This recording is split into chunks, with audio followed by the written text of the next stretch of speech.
আমাদের আজকে একটা মিছিল ছিল অভয়ার ন্যায় বিচারের দাবিতে। আমাদের যে মিছিল ছিল এসএসকেএম থেকে ধর্মতলা আসার কথা ছিল, দিয়ে এখানে একটা প্রেস কনফারেন্সের প্ল্যান হয়। তারপর হঠাৎ করে 15-20 জন পুলিশ আসে, কিছুজন কলকাতা পুলিশের ড্রেসে, কিছুজন সিভিল ড্রেসে আসে, দিয়ে ধমকি দেওয়ার চেষ্টা করে। পুলিশের মানে গাড়ির যে ড্রাইভার ছিল তাদের উপর বারবার ধমকি দেওয়ার চেষ্টা করে যে তোমাদের লাইসেন্স বাজেয়াপ্ত করে দেবো, গাড়ি ব্যবসা বন্ধ করে দেবো, জানো আমরা কে।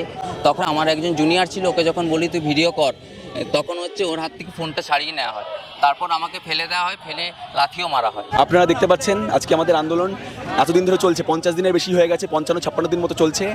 আমরা কোনোদিনও অসংযমী হয়নি, কোনোদিনও আমরা সৌজন্যবোধ হারাইনি, আমরা কোনোদিনও হিংসার আশ্রয় নিইনি। আমরা শান্তিপূর্ণভাবে মিছিল করেছি, শান্তিপূর্ণভাবে অবস্থান করেছি, জমায়েত করেছি। আজকেও একইভাবে আমরা এসএসকেএম হাসপাতাল থেকে শান্তিপূর্ণভাবে মিছিল করে এখানে আসছিলাম। আমাদের কয়েকজন জুনিয়র ডাক্তারবাবু এখানে দাঁড়িয়েছিলেন আমাদেরই কিছু মাইক এবং কিছু সরঞ্জাম নিয়ে। তাদেরকে কলকাতা পুলিশের কিছু অফিসার তারা আসেন, তারা তাদেরকে মাটিতে ফেলে মারধর করেন, তাদেরকে ধাক্কাধাক্কি করেন, তাদেরকে গুন্ডা বলে অভিহিত করেন।